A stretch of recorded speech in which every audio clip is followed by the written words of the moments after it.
नमस्कार, news room live में आपका स्वागत। मैं राहुल ओझा आपके साथ। इस वक्त की बड़ी खबर दरभंगा से है, जहां पर शादी समारोह में फायरिंग हुई और इस फायरिंग में डांसर की मौत की खबर सामने आ रही है। बता दें कि शादी के मेहंदी समारोह में गोली चलती है और इस फायरिंग में डांसर की मौत हो जाती है। बता दें कि गोली लगने से डांसर शानू खान की मौत हो गई।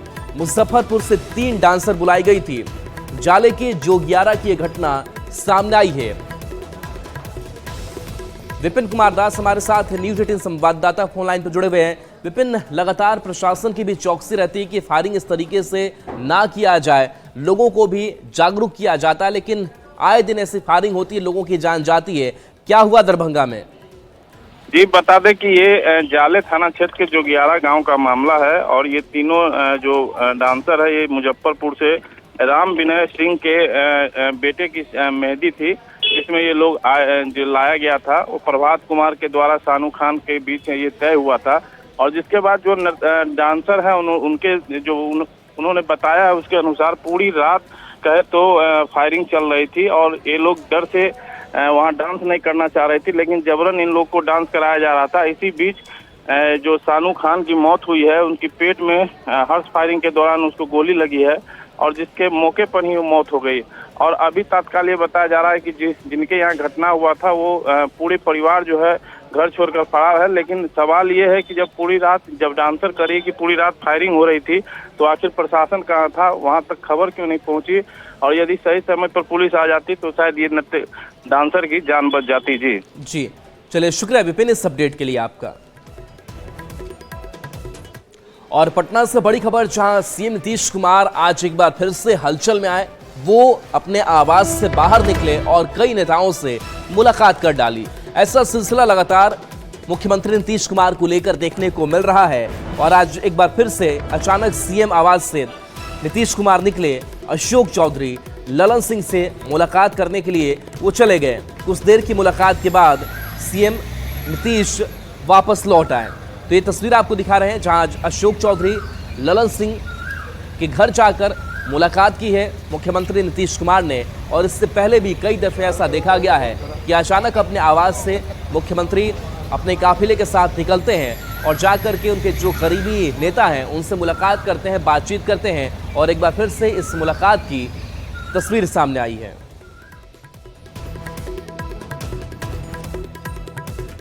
कांग्रेस के राष्ट्रीय अध्यक्ष मल्लिकार्जुन खड़गे की आज एक सभा बक्सर में होनी है, जिसको लेकर के कांग्रेस कार्यकर्ताओं में काफी उत्साह देखने को मिल रहा है। और खबर है कि बक्सर के दलसागर मैदान में इस सभा होनी है। खड़गे पटना पहुंच चुके हैं। दोपहर 12 बजे बक्सर में उनकी सभा होनी है। सुरक्षा के लिहाज से पूरे क्षेत्र की बैरिकेडिंग की गई है। खड़गे की जनसभा को लेकर पार्टी नेताओं में काफी उत्साह है। बता दें कि बक्सर विधानसभा सीट से पिछले 2 बार से कांग्रेस के मुन्ना तिवारी जीत रहे हैं, जबकि बक्सर जिला बीजेपी का गढ़ माना जाता है।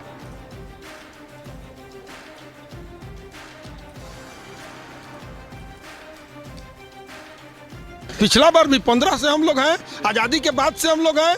बीच में गलत नीति और गलत भटकावे के कारण बहुत सारे लोग बंदरबाट करके इधर उधर करते हैं, गलत निगाह और गलत मैसेज करते हैं। लेकिन हम लोग 15 से हैं, जनता की सेवा कर रहे हैं। आम जनता की भावनाओं और दुख दर्द के साथ में हम लोग 24 घंटा तैयार रहते हैं। आगे भी हम लोग रहेंगे और मुस्तैदी के साथ रहेंगे। बिहार में रोजगार के नाम पे कुछ भी नहीं है। आज बिहार का युवा बिहार से पलायन करने के लिए, 2 वक्त की रोटी चलाने के लिए पलायन करने को मजबूर है। इसलिए बिहार के युवा आशा भरी निगाहों से कांग्रेस को देख रहे हैं और बिहार के युवा कांग्रेस से जुड़ेंगे और आने वाले समय में एक बड़ा परिवर्तन इस देश में देखने को मिलेगा। और देखिए, खड़गे के इस दौरे को लेकर के बीजेपी प्रदेश अध्यक्ष दिलीप जायसवाल ने हमला बोला है और कहा है कि इस दौरे से कुछ होने वाला नहीं है। अंतिम लड़ाई अपनी कांग्रेस लड़ रही है और ये तय मानिए कि आने वाले समय में महागठबंधन में सिर फुटअव्वल होगा। अपने अस्मिता की लड़ाई और मरता क्या नहीं करता, जिस तरह से उसको समाप्त करने का प्रयास बिहार में किया जा रहा है, तो उसी के लिए ये राहुल गांधी का प्रयास है। किसी तरह कांग्रेस का नाव नहीं डूबे, इसी के लिए दौरा बढ़ गया है। जिस दिन महागठबंधन का बैठक हुआ था अभी कुछ दिन पहले, वो महागठबंधन का सबसे बुरा दिन था। क्योंकि बहुत लोग अपना अपना सपना और ख्वाब लेकर उस बैठक में बैठे थे, लेकिन सपना और ख्वाब पूरा नहीं हुआ, तो कहीं न कहीं खटास तो आया ही। और इसीलिए जो है आने वाले समय में सिर फुटोवल की स्थिति महागठबंधन में होने वाली है। वहीं खड़गे के दौरे पर हम का मानना है कि इससे कोई फायदा नहीं होने वाला है, सियासी ड्रामा है। साथ ही ये भी कहा गया है हम की तरफ से कि अगर कांग्रेस के नेताओं में हिम्मत है तो मुर्शिदाबाद जाएं और वहां जाकर के वहां के हालातों को समझें और उस पर बात करें। संवैधानिक अधिकार है, वो आए, बिहार आए। बिहार में तो संविधान पूरी तरह से काम कर रहा है, इसका प्रमाण है कि उनके नेता लगातार आ रहे हैं। लेकिन जरा उनमें हिम्मत है तो भाई बापू की बात करने वाले, बाबा साहब की बात करने वाले, संविधान की बात करने वाले ये खड़गे साहब, ये राहुल गांधी और ये कांग्रेस पार्टी और विपक्ष के तमाम नेता जरा मुर्शिदाबाद जाकर हमको दिखाएं, मुर्शिदाबाद के हालात पर जरा बात करके दिखाएं, मुर्शिदाबाद में जरा जाकर संविधान की दुहाई दें। और इधर जेडीयू ने भी खड़गे के दौरे पर निशाना साधा है। जेडीयू के राष्ट्रीय प्रवक्ता राजीव रंजन ने कहा है कि इससे कोई फायदा बिहार में होने वाला कांग्रेस को नहीं है। बिहार में उनकी दाल कहां से गलने जा रही है? दरअसल बिहार के ओजस्वी मुख्यमंत्री नीतीश कुमार जी ने भारत रत्न बाबा साहब भीमराव अंबेडकर के रास्ते पर चलकर उनके स्थापित मूल्यों को आत्मसात किया है। और देखिए, बीजेपी सांसद निशिकांत दुबे का एक बयान सामने आता है और उस बयान में वो सुप्रीम कोर्ट पर सवाल उठाते हैं, सुप्रीम कोर्ट की कार्यशैली पर सवाल उठाते हैं। लेकिन इस बयान का बीजेपी नेतृत्व ने उससे किनारा कर लिया है और बीजेपी ने साफ संदेश दिया है कि इस बयान का वो समर्थन नहीं करती है। तो देखिए, निशिकांत के बयान से बीजेपी ने किनारा कर लिया है और खबर है कि बीजेपी के राष्ट्रीय अध्यक्ष जेपी नड्डा ने सोशल मीडिया एक्स पर पोस्ट किया और कहा कि हम न्यायपालिका का सम्मान करते हैं, बीजेपी ऐसे बयानों का समर्थन नहीं करती है। जेपी नड्डा ने निशिकांत दुबे के साथ दिनेश शर्मा को भी इस तरह के बयानों से बचने की हिदायत दी है। जेपी नड्डा ने पोस्ट भी किया और इस पोस्ट के जरिए उन्होंने लिखा कि बीजेपी सांसद निशिकांत दुबे और दिनेश शर्मा का न्यायपालिका और देश के चीफ जस्टिस पर दिए बयान से भारतीय जनता पार्टी का कोई लेना देना नहीं है। यह इनका व्यक्तिगत बयान है, लेकिन भाजपा ऐसे बयानों से न तो कोई इत्तेफाक रखती है और न ही कभी भी ऐसे बयानों का समर्थन करती है। बीजेपी इस बयान को सिरे से खारिज करती है। भारतीय जनता पार्टी ने हमेशा न्यायपालिका का सम्मान किया है, उनके आदेशों और सुझावों को सहर्ष स्वीकार किया है, क्योंकि एक पार्टी के नाते हमारा मानना है कि सर्वोच्च न्यायालय सहित देश की सभी अदालतें हमारे लोकतंत्र का अभिन्न अंग है तथा संविधान के संरक्षण का मजबूत आधार स्तंभ है। मैंने इन दोनों को और सभी को ऐसे बयान ना देने के लिए निर्देशित किया है। ये पोस्ट सामने आया है जेपी नड्डा का।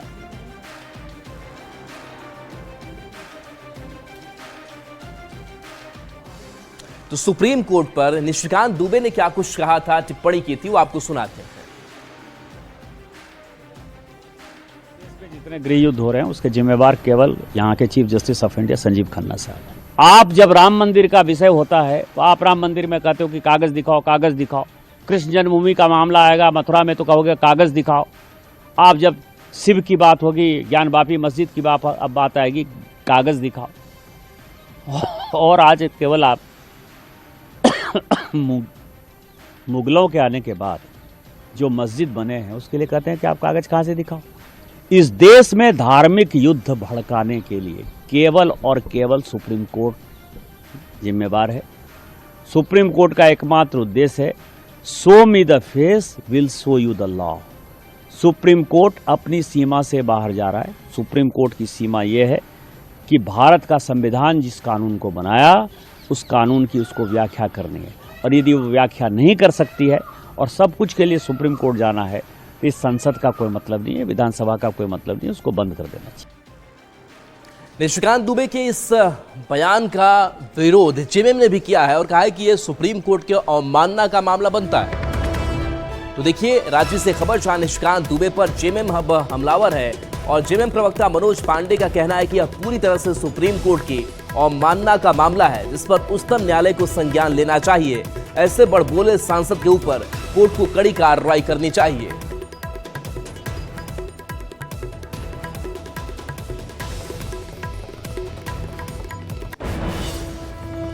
देखिए, मुझे लगता है मानसिक दिवालियापन के कगार पर हैं वो, इलाज की जरूरत है।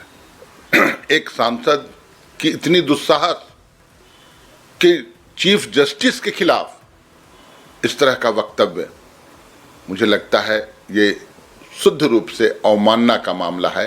कोर्ट स्वतः संज्ञान ले और त्वरित कार्रवाई, कड़ी कार्रवाई करे ऐसे बड़बोले सांसद पर। तो देखिए किस तरीके से ये बयान सामने आते हैं और बयान से जो सियासत है वो भी अब गर्म हो चली है। इसके साथ साथ कुछ और भी बयान सामने आए हैं, ये बयान आपको सुनाते हैं।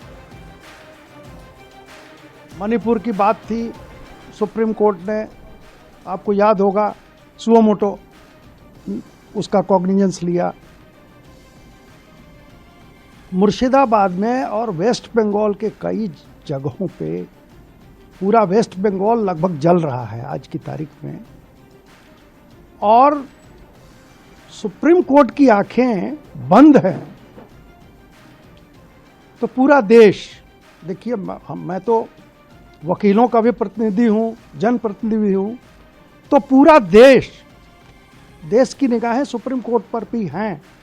सरकार क्या करेगी, रिपोर्ट आएगा गवर्नर का, उसके बाद क्या होगा वो एक अलग मसला है, लेकिन सुप्रीम कोर्ट की आंखें इतनी बड़ी घटनाएं रोज हो रही हैं, एक दिन का नहीं है, ये बढ़ती जा रही हैं, और सुप्रीम कोर्ट हमारा चुप है। सुप्रीम कोर्ट पर प्रश्न चिन्ह लगाए या किसी भी कोर्ट पर प्रश्न चिन्ह लगाए, वो बहुत दुख का विषय है, बहुत दुख का विषय है। हमेशा जब हम कोर्ट जाते हैं तो हम बड़ी उम्मीद के साथ जाते हैं, हमको बड़ा विश्वास है, हमारी जो संस्था है, जजेस की संस्था है, जो जुडिशरी है, उस पर हमको बड़ा विश्वास है और बड़ा गर्व है। लेकिन जब भी हम उनके सामने जाते हैं, उनके पास जाते हैं, तो हम उम्मीद करके जाते हैं कि हमारे पक्ष में ही निर्णय होगा, लेकिन हमेशा होता नहीं है। निर्णय हमेशा पक्ष में नहीं हो सकता है। गुजरात के पूर्व गृह मंत्री दानापुर पहुंचे और उन्होंने कहा कि गुजरात ने जो विकास का मॉडल स्थापित किया, उस मॉडल को बिहार में, यूपी में, तेलंगाना में स्थापित करने की कोशिश जो है वो की जा रही है। बता दें कि गुजरात के पूर्व गृह मंत्री और अखिल भारतीय कुर्मी क्षत्रिय महासभा के राष्ट्रीय संयोजक गोवर्धन झपरिया कल दानापुर पहुंचे, जहां वे बीजेपी प्रवक्ता और एमएलसी अनामिका पटेल के घर पहुंचे। गोवर्धन झपरिया ने कहा कि सशक्त और समृद्ध भारत के निर्माण के लिए समाज के सभी वर्गों का सम्मान, विकास जरूरी है।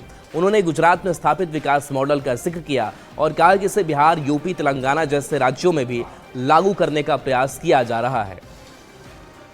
पीढ़ियां हैं अभी आने वाली, हम लोग तो समझो कि कोई न कोई व्यवस्था में आगे बढ़े, लेकिन जो गांव में है, जो वो तरक्की नहीं कर पाए।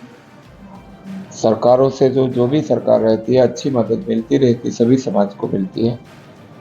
सभी समाज का जब उत्थान होगा तभी राष्ट्र उत्थान होगा। इसलिए हर समाज जो है वो पुष्पदंड राष्ट्र है, उसकी पंखुड़ियां हैं, और हर पंखुड़ी पुलकित हो। परंतु जब हम बहुत संवेदनशील होकर बहुत जिम्मेदारी से समाज का काम करते हैं, तो हमारे गोवर्धन भैया जैसे लोगों का एक वजूद बनता है, वो यहाँ खड़े होते हैं। पूरे देश में जाकर समाज के लिए काम करना, और समाज के काम को किस तरह से आने वाली पीढ़ियां, जब सरकारी नौकरियां सीमित होती जा रही हैं, कैसे स्वरोजगार से बहुत सक्षम होकर और आने वाली पीढ़ियां स्वावलंबी बने और परिवार के लिए करें, समाज के लिए, राष्ट्र निर्माण के लिए काम करें। इस पे एक बहुत अच्छी योजना के तहत गुजरात में काम हो रहा है, और सारे देश में उस तरह से काम करने की आवश्यकता है। हमारे साथ में मौजूद है। और आरा से बड़ी खबर, जहां जेडीयू नेता प्रिंस बजरंगी पर बड़ा गंभीर आरोप लगाया है। बताया जा रहा है कि सदर अस्पताल के गार्ड के साथ उन्होंने दुर्व्यवहार किया, पिटाई की। पिस्टल से गार्ड पर हमले का आरोप प्रिंस बजरंगी पर लगा है। पिस्टल लेकर अस्पताल जेडीयू नेता प्रिंस बजरंगी पहुंचे थे। दोस्त का इलाज कराने जेडीयू नेता पहुंचे थे। घटना के बाद सुरक्षा गार्डों में आक्रोश है। प्रिंस बजरंगी युवा जेडीयू के पूर्व राष्ट्रीय सचिव हैं। अभी वर्तमान में ब्रह्मपुर बक्सर विधानसभा के प्रभारी प्रिंस बजरंगी हैं।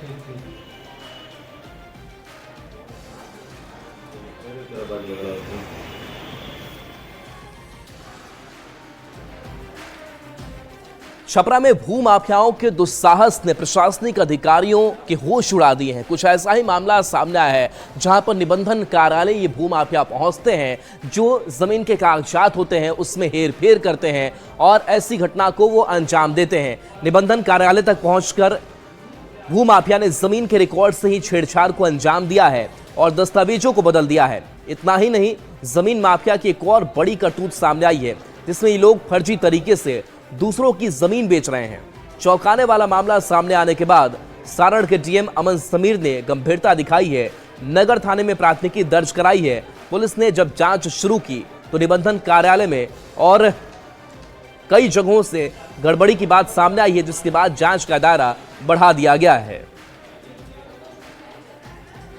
रजिस्टर में जो ओरिजिनल जमीन मालिक है उनके नाम का पेज फाड़ कर छद्म या मृत आदमी का नाम वाला पेज साट दिया गया है, जो कि नकली है। क्या कार्रवाई होगी इसमें अभी पहचान किया जा रहा है कि कौन कौन लोग इसमें संलिप्त है। कौन कस्टोडियन था वो रजिस्टर 1 का, जो रजिस्ट्रार ऑफिस में होता है, उसके आधार पे अंचल कार्यालय में कितने लोगों ने रजिस्टर 2 में अपना नाम का म्यूटेशन कराया है। सभी का पहचान किया जा रहा है, कौन माफिया इसमें शामिल है, कौन गलत आदमी इसमें शामिल है, सभी की गिरफ्तारी सुनिश्चित की जाएगी।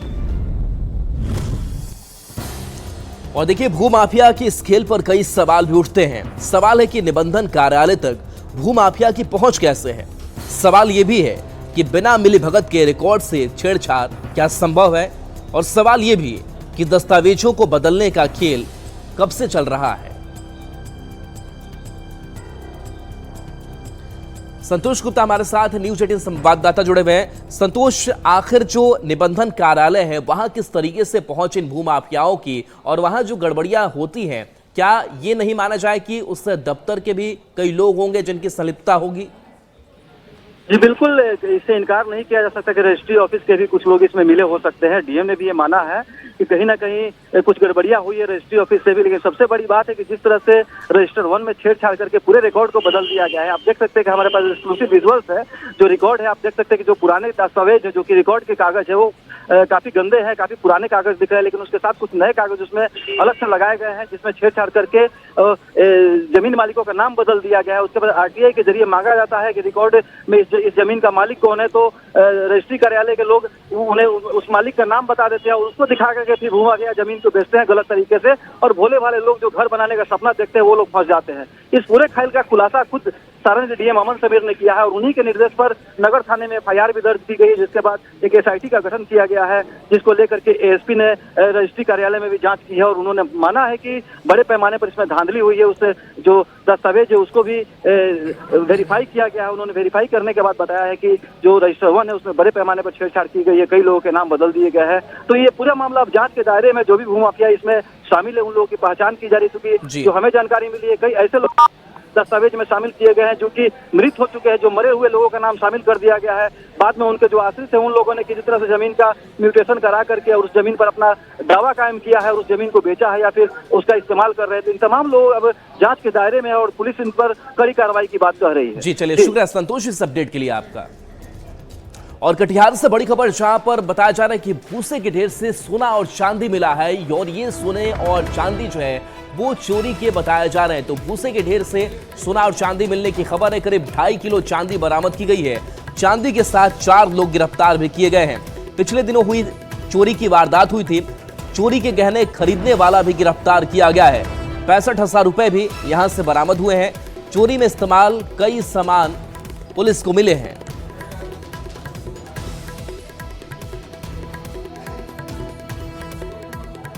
इन लोगों को कैरी करने का काम करता था, वो भी गिरफ्तार हुए हैं। और उनका काम था, जैसे टोटो का किराया जो है अधिक किराया लेता था इन लोगों से, और साथ ही जो घटना में जो भी चोरी में राशि प्राप्त होती है उसमें भी इनका एक शेयर लेता है।